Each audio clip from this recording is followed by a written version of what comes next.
నమస్తే అండి అందరికి. ఈరోజు మా ఇంట్లో ఉన్న ఇంకొక ఔషధ మొక్కను మీకు పరిచయం చేద్దామని ఈరోజు ఈ వీడియో చేస్తున్నా అండి. ఇదిగోండి మా చెట్ల పైన అంతా అల్లుకొని ఉన్నది. ఈ తీగ పేరు జుట్టుపాకండి. కొంతమంది జిడ్డు తీగ అని కూడా అంటారండి. ఎందుకంటే ఇది పట్టుకోగానే జిడ్డు విపరీతమైన జిడ్డుగా ఉంటుందండి. అందుకోసమే కొంతమంది ఏమో జిడ్డు తీగ అంటారండి. మేము మాత్రం జుట్టుపాక అంటామండి దీన్ని. అయితే ఇది దేనికి ఉపయోగపడుతుంది అంటేనండి, ఈ సీజన్ లో మహా ఉపయోగపడుతుందండి జనాలకి. ఇంకా ఎందుకంటే వ్యవసాయం పనులు చేసుకునే వాళ్ళకి, మాలాంటి వాళ్ళు ఇళ్లలో మొక్కలు ఫుల్గా పెంచుకోవడానికి ఇష్టపడే వాళ్ళందరూ ఈ పని చేస్తా ఉన్నప్పుడు ముళ్ళు గుచ్చుకుంటాయండి. ప్లస్ మట్టి గోర్లలోకి దూరి గణపు జట్టల్లాగా అయితాయండి. తర్వాత గోరు చుట్లు అయితే ఉంటాయి కదండి, వాటన్నిటికి కూడా ఇది చాలా ఉపయోగపడుతుందండి. ఎట్లా అంటే అసలు ఇది కష్టపడి పెంచే పని లేదు, ఎంతో సులువుగా పెరుగుతుందండి. కంచెలలో ఎక్కడ పడితే అక్కడ దొరుకుతుందండి ఇది. ఇదిగోండి దీని పువ్వులు ఇట్లా ఉంటాయండి. చూడండి ఒకసారి దీన్ని గుర్తుపట్టడం ఎలాగంటే, పువ్వులు ఇట్లా ఉంటాయి. దీన్ని తెంపగానే పాలు వస్తాయండి. అదిగోండి గణపులలో తెంపినప్పుడల్లా పాలు వచ్చేస్తాయండి. ఈ ఆకులు తెంపినప్పుడు పాలు వస్తాయి.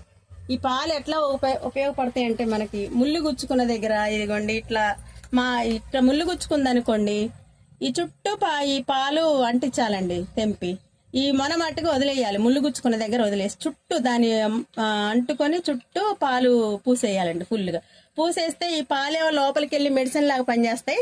పైన ఏమో ఒత్తిడికి చక్కగా ఈ ముళ్ళు పైకి వచ్చేస్తుందండి. మనం ఏమి గుచ్చక్కర్లేదు, తీయక్కర్లేదు, ఏమి లేదండి. అట్లా సులువుగా ముళ్ళు పైకి వచ్చేస్తాయి. ఆ గోరు చుట్లకు అయితేనండి, ఇదిగోండి ఇందులో పాలు వస్తాయి కదండి, ఆ గోరు చుట్లకు అయితేనేమో చక్కగా ఈ గోరు చుట్టూ ఈ పాలను అద్దాలండి. ఈ వచ్చే పాల చుక్కల్ని ఈ గోరు చుట్టూ ఇలా ఇలా ఇలా అద్దాలండి. అద్దితే అది చక్కగా వచ్చేస్తాయండి. పాలు అంటిన చోట చక్కగా ఏది ఉన్నా గానీ వచ్చేస్తాయండి. అందుకోసమని మనం కష్టపడకుండా వచ్చే ఈ మొక్కని నిర్లక్ష్యం చేయకుండా ఎక్కడ ఉన్నా కానీ కొంచెం జాగ్రత్త చేసుకుంటేనండి మనకి చాలా రకాలుగా ఉపయోగపడుతుంది.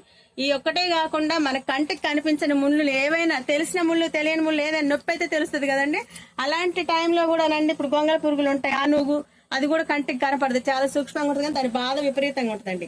ఆ గొంగళి పురుగు నూకు కూడానండి, ఆ నూగున్న చోట మనం ఇట్లా చుట్టూ ఈ పాలు అద్దేస్తేనండి చక్కగా ఆ నూగు కూడా బయటకు వచ్చేస్తండి నొప్పి తెలియకుండా.